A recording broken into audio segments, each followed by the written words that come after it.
Apa kabar tukang macul? Bagaimana boyok kalian? Masih ngilu?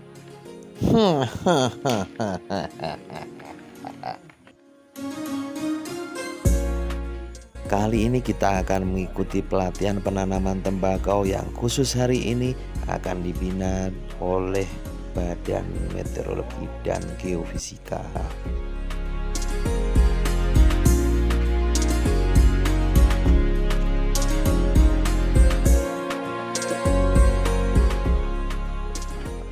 Sebenarnya penekanannya sebenarnya pada tiga kata kunci Pak, di mitigasi, di efisiensi usaha tani, sama di budidaya ramah lingkungan. Nah ini kenapa kok mitigasi? Nah ini kan ini Pak, kita untuk meminimalkan risiko gagal panen, karena sekarang kan cuacanya tidak menentu ya Pak, tidak bisa kita prediksi. Nah nanti kita belajar ke Mbak Firda ini gitu ya, untuk meminimalkan risiko gagal panen tadi. Nah ini ada efisiensi usaha tani. Kenapa? Ya biar kita usahanya itu untung ya. Nggak. Jadi kita belajar ngitung, belajar memperhitungkan biaya, cara menekan biaya produksi. Sementara sekarang itu pupuk subsidi dikurangi. Nggih Mas Budet nggih, jatahnya dikurangi nggih. Oh dihilangkan. Di daerah ramah lingkungan supaya kita itu kembali menjaga keseimbangan ekosistem kita biar tidak terjadi ledakan hama penyakit. Saya Firda, boleh dipanggil Mbak Firda atau Bu Firda ya. Saya dari BMKG yang ada di Malang dan saya ditugaskan ke sini untuk berbagi ke Bapak Ibu semua tentang bagaimana kita menggunakan informasi yang diberikan oleh BMKG. Nah, tujuannya apa? Supaya nanti seperti yang disebut Bu Anita tadi, karena sekarang itu cuaca atau iklim itu sudah tidak lagi seperti dulu, sudah ada pergeseran dibandingkan dengan dulu. Nah, fungsinya informasi BMKG ini adalah supaya nanti dalam kegiatan pertanian dengan tidak mungkin rugi atau gagal panen karena cuaca atau iklim yang sudah susah untuk ditebak lagi. Mungkin dulu pakai apa Pak ilmunya? Pranata Mongsong ya Pak? Ya. Masih dipakai Pak? Ya. Oke, nanti kita lihat di sini Pak. Ada stasiun geofisika. Nah ini yang mungkin tadi pernah dengar informasi tentang gempa Ibu. Ada gempa di Blitar misalnya. Pernah mau buat Mbak? Nanti guys, keren guys. Lidu itu gempa Pak. Ya ini geofisika ini yang memberikan informasi tentang gempa. Ya, jadi macam-macam sendiri, ada meteorologi, ada klimatologi, ada geofisika. Apa mau Pak? Geofisika Pak? Iya, stasiun geofisika itu yang memberikan informasi tentang gempa. Khawatirnya ngantuk Pak, jam dosa ya Pak. Oh, bosan. Alhamdulillah. Oke. Nah ini kantor saya nih Pak, stasiun klimatologi Jawa Timur. Jadi di Jawa Timur itu kan tadi ada meteorologi, geofisika, kalau klimatologinya cuma satu di Malang, stasiun klimatologi Malang namanya. Nah terus kok kenapa sih kok cuaca sendiri, kok iklim sendiri, kok nggak sekalian aja? Nah kita kenalan dulu apa itu cuaca, apa itu iklim ya. Nah kira-kira kalau saya bilang cuaca hari ini cuacanya apa Pak? Cerah, nggih. Terus nggih, kalau misalkan saya bilang tadi malam terjadi angin puting beliung misalnya gitu, itu cuaca apa iklim Pak? Nah ini Pak, unsur-unsur cuaca yang di bulan-bulan biru nih Bu, ada suhu ini pun apa Pak? Suhu ini pun apa? Nggih, adem panas. Gampangane ngoten nggih Bu, adem panas. Nggih terus niki lho derajat panas atau dingin udara. Adem panas to Bu? Nggih. Terus tekanan, kelembapan, penguapan, awan, angin, hujan. Nah ini semua itu yang di bulatan biru itu diukur di BMKG Pak. Jadi kalau kita bilang besok kira-kira cuacanya begini tuh karena kita sudah punya datanya ini. Kita melakukan pengukuran indikator. Oke. Jadi ini unsur-unsur cuacanya. Ini kalau di bidang pertanian penting apa mboten Pak? Penting nggih. Berarti informasinya BMKG insya Allah penting ya Pak. Saat ini yang penting Pak.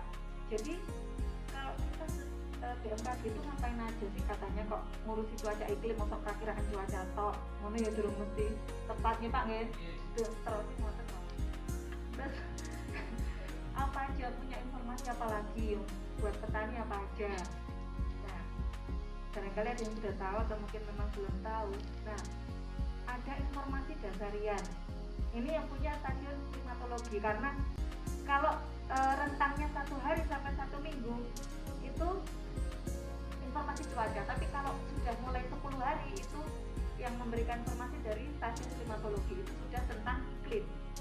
Nah, yang paling yang selalu kami perbarui 10 hari sekali namanya informasi dasarian. Ya Pak, dasarian. Kalau di sini ada namanya Dasawisma, ngoten Bu. Nggih, Dasawisma itu berarti 10 nggih, 10 rumah nggih, 10 rumah yang akan sama-sama melakukan kegiatan kan nggih. Nah, kalau di informasi iklim ada dasarian itu berarti 10 harian. Jadi informasi cuacanya 10 harian. Nah, ini diperbarui setiap tanggal 10, 20 dan tanggal terakhir dalam bulan itu. Hari tanpa hujan 3 bulan ke belakang. Nah, ini ada kriterianya. Sangat pendek itu kalau 1-5 hari nggak ada hujan. Terus ini panjang 21-30 hari warna coklat berarti panjang. Kalau lebih dari 60 itu sudah kita sebut kekeringan ekstrim Pak, yang warna merah ini. Nah, ini update-nya kebetulan kami ambil yang update 20 Mei, berarti 10 hari yang lalu. Ini besok, sekarang tanggal 30, besok tanggal 31 itu waktunya kami membuat yang baru lagi. Jadi setiap 10 harian kami update, terus kami upload di website. Bisa buka internet mau buatan Pak? Bu, bisa. Nah, mau nyoba toh? Sakit nih, nyoba. Taklim Punya grup lagi, punya grup WA atau punya. Nah, mungkin bisa salah satu mungkin bisa buka kemudian di share ke grup, mungkin boleh bisa. Ya. Boleh juga gitu nanti ke depannya. Perakiraan harian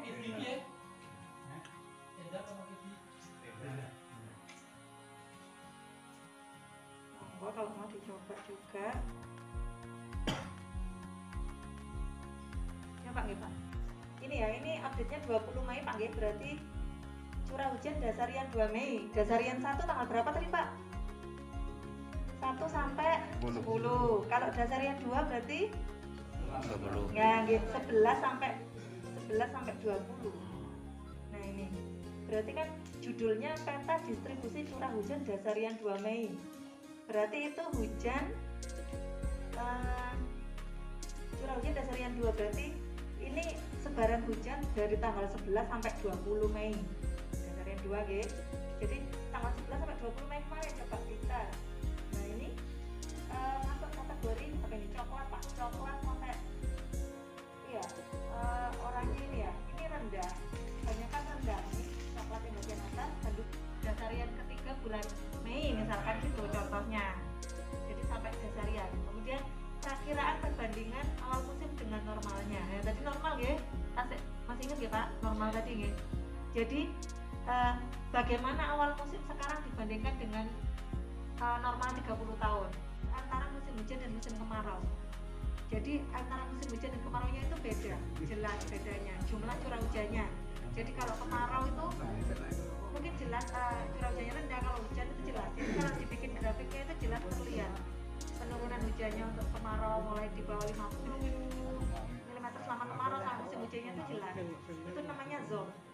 Nah, luas wilayah zone itu tidak selalu sama dengan luas wilayah administrasi. Jadi satu zone itu bukan berarti isinya cuma satu kecamatan atau satu kabupaten, tapi memang wilayah yang kami kelompokkan berdasarkan kesamaan sifat hujan aja pokoknya.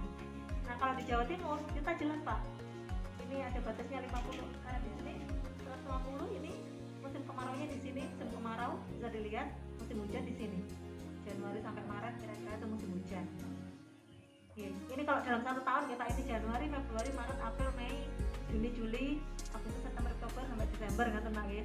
Ini kan terlihat hujannya di Januari sampai April, kemudian Mei sampai Oktober kemarau, itu jelas. Itu namanya daerah zone. Nah, dan juga periode musim. Nah, ini periode musim.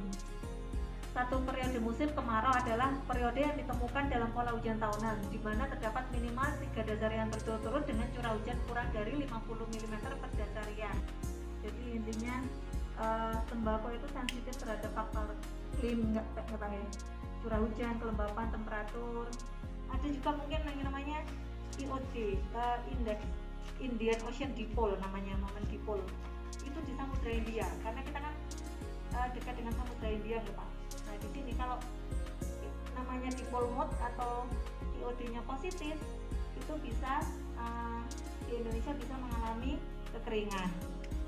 Dan pengaruhnya ke situ, karena kita banyak pengaruhnya, Pak. Kemudian ada juga untuk awal musim itu kita dipengaruhi angin dari Australia dan Asia. Kalau yang dari Australia ini anginnya kering. Bapak Ibu sampun jelas nggih? Jelas napa belas toh? Tanggal 12 kita lanjut lagi, materinya nanti dari alam lestari. Terus itu 3 hari praktek, ada pembuatan kompos, ada pembuatan yang nutrisi dari nabati dan hewani, dan yang satu lagi ada tambahan yang dulu dinamakan NutriPos itu sekarang sama teman-teman sudah diupdate lagi, namanya jadi molotov Pak, tapi bukan bom ya Pak. Sebenarnya itu kalau kita memperluas jaringan, memperluas persaudaraan kan banyak teman-teman kita nih yang bertanam tembakau di kecamatan lain juga ada cobi di kita mencari hubungan. Ini kalau yang kemarin pengalaman yang di kelompok yang di Talun itu sudah berhasil menjual, itu harganya sudah lumayan Pak. Kerennya itu 1 kilonya bisa 100 lebih. Kan lumayan tuh Pak itu. Maksud saya pasti itu sudah untung. Sudah melebihi. Please klik like jika kalian suka. Jangan lupa subscribe dan tombol loncengnya untuk notifikasi berikutnya. Semoga video ini bermanfaat. Sampai jumpa.